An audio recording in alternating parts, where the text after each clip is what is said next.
শিবিরের নামে বদনাম হয়, আছে না নাই? কথা বলেন।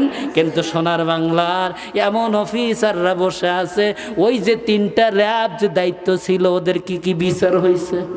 কথা বলেন, কথা বলেন। নিয়ম হলো, কোরআনের বিধান হলো, যে যে দলের যেই অপরাধের যোগ্য না, তাকে এরকম মিথ্যা অভিযোগ দিয়া তাকে শাস্তি দিলা, সেই শাস্তিটা অগত্য কিছু হইলে তার ফিরে দেওয়ার দরকার। জোরে বলেন, জোরে বলেন। বাংলার আইন এমন আইন, আর ওই দিকে বলবো না।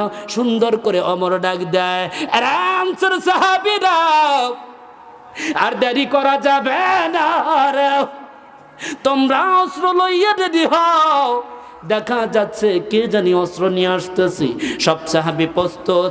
নবীজির সাহাবী ওমর একা একা ওই জায়গা দাঁড়াইলেন না, দাঁড়ালেন কোথায় গিয়া? বিশ্ব নবীর সামনে দাঁড়ায় গেছে। আল্লাহু আকবার বলেন। আমার নবী ডাক দি বলে, ওমর কেন তুমি এরকম দাঁড়াইতেছ? আমার ডাক দে, হুজুর আপনি দেখতে পান নাই ওই যে এক ব্যক্তি আগন্তুক আসতেছে, যার হাতে তরবারি, আমরা মনে করতেছি ও এসে নবীজি আপনাকে আঘাত করতে পারে, এই জন্য আমি আমার এই জায়গা বেঁচে থাকতে দিব্যি ওমর দাঁড়িয়ে থাকতেও আবার নবী রাহমাতান লিল আলামিনকে হত্যা করবে, আমি ওমর কেমনি দেখব? এই জন্য দাঁড়ায় গেছে ওমর, সৈনিক দাঁড়ায় গেছে।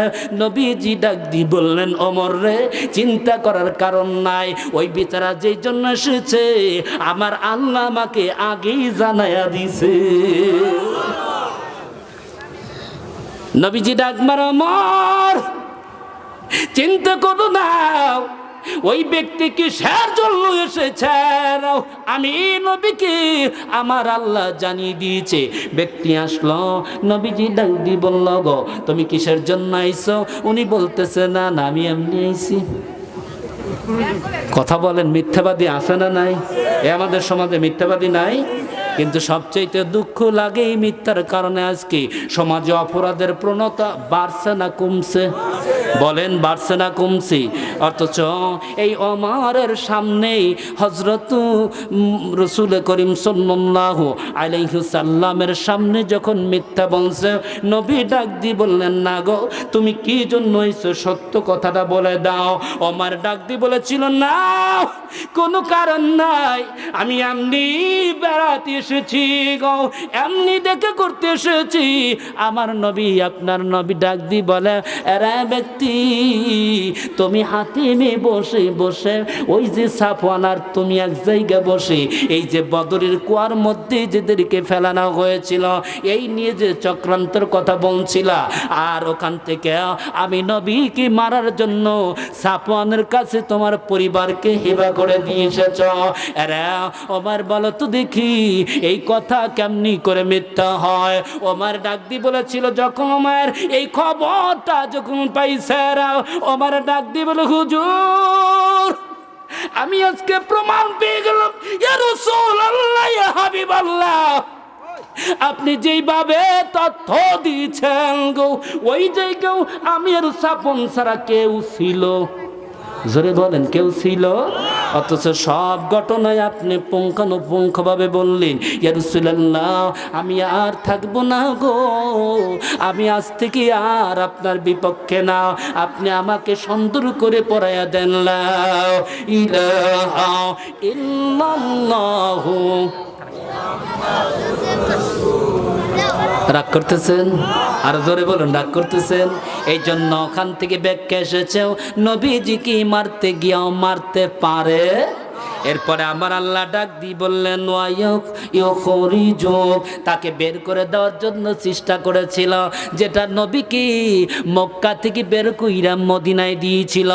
এখন বলুন, মক্কা থেকে মদিনায় যেদিন যায় ওই সময় কি নবীজি যাওয়ার কারণে ইসলামটা প্রসার বেশি হয়েছে না কম হয়েছে? আরো জোরে বলেন। এই জন্য আমার আল্লাহ ডাক মার, নবীজি আমি আল্লাহ ঘোষণা করে দিলাম, ওয়ায়ামকুরুনা ওয়ায়ামকুরুল্লাহু ওয়াল্লাহু খায়রুল মাকিরিন। আরো জোরে বলুন আল্লাহু আকবার। আমার আল্লাহ ডাকবেন নবীজি, যে যত বড়ই চক্রান্ত করুক না কেন, যত কৌশল করুক, সমস্ত কৌশলের চাইতে শ্রেষ্ঠ কৌশলকারী আমি আল্লাহ আছি। জোরে বলেন আছে না না? ওই আল্লাহ আছে, এই জন্য আল্লাহ বলছে আমি সবচাইতে বড় কৌশলকারী, আমার উপর কৌশল করে কেউ যেতে পারে না। যারাই বাংলাদেশে কৌশল করে আলেম ওলামাদেরকে জুলুম করছে, এই জালিমদেরকে কি আল্লাহ ছেড়ে দিবে? জোরে বলেন। এই জন্য আল্লাহ সুন্দর করে বলছে, ওয়ালা তাহসাবান্নাল্লাহা গাফিলান আম্মা ইয়ামালুনাজ জালিমুন। আরো চিল্লা জোরে বলুন আল্লাহু আকবার। আমার আল্লাহ ডাক দি বলে, দুনিয়ার মানুষ তোমাদের কি বলে দিচ্ছি রে, যারা আমার উম্মতের ভিতর, আমার নবীর উম্মতের ভিতর থেকে যারা আমার বন্ধুর পক্ষে যারা কাজ করে, তাদের বিপক্ষে ষড়যন্ত্র করে যারা জুলুম করেছে, যারা জুলুম করেছে, ওই জালিমরা যেন নিজেদের কল্পনার মধ্যেই যেন না আসে, ব্রেনের মধ্যে এইটা যেন তাদের মধ্যে কাজ না করে যে আমার আল্লাহ এই জালিমদের সম্পর্কে বেখেয়াল।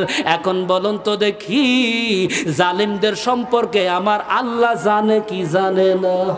আরো জোরে বলেন। এই জন্য আল্লাহ বললেন, ইন্নামা ইউকিরুহুম লিয়াউমি তাশখাসু ফিহিল আবসার। আমার আল্লাহ ডাক মানে নবীজি তোমাকে বলে দিচ্ছি না, যারা আমার নবীর উম্মতদেরকে যারা আই কোরআনের পক্ষে কথা বলে, তাদের বিপক্ষে যারা জুলুম করে, অত্যাচার করে, আমি আল্লাহ তাদেরকে অবকাশ দিলাম। খেয়াল করবেন, তাদেরকে অবকাশ দিলাম কোন পর্যন্ত? আল্লাহ পাক বললেন, এমন দিন যেই দিনে ওই বান্দা, ওই জালিম বান্দার চোখ পর্যন্ত স্থির হয়ে যাবে, এই যে চোখের পলক ফালানোর ক্ষমতাও পাবে না, ওই দিন পর্যন্ত আল্লাহ তাদেরকে অবকাশ দিয়েছে। জোরে বলুন নাউজুবিল্লাহ। এরা সয়দানগরের অধিবাসী। এখন বলুন তো দেখি, আলেমরা কার ওয়ারিস? জোরে বলেন, জোরে বলেন।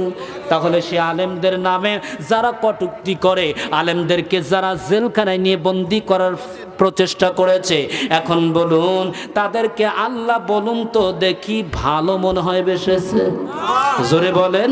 অনেক ব্যাখ্যা, কিন্তু শেষে একটা সূরা ইব্রাহিমের 44 নম্বর আয়াতের শেষে একটা কথা বলেছে, আওয়ালাম তাকুনু আকসামতুম মিন ক্বাবলু মালাকুম মিন জাওয়াল। আমার আল্লাহ ডাক মানে নবীজি, ওরা এরকম শপথ করে বলেছিল, এই পৃথিবীর জমিনে আমরা যতদিন ক্ষমতায় থাকবো আমাদের কোনো পতন ঘটবে। কথা বলেন নাকি? কথা বলেন। পতন ঘটবে। অথচ আল্লাহ সেই 1454 বছর অতিবাহিত হয়ে গেছে, আগে আল্লাহ ডাক দি বললেন, সেই কথা আমাদের বাংলাদেশে মিলেছে কিনা? আরো জোরে বলেন। ওরাও বলছিল আমরা অত সাল পর্যন্ত থাকবই। কথা বলেন, কথা বলেন। তাহলে এখান থেকে বোঝা যায় আল্লাহ যারে চায় পদত্যাগ করাতে পারে কি পারে না? আমরা নির্ভর করব কাকে?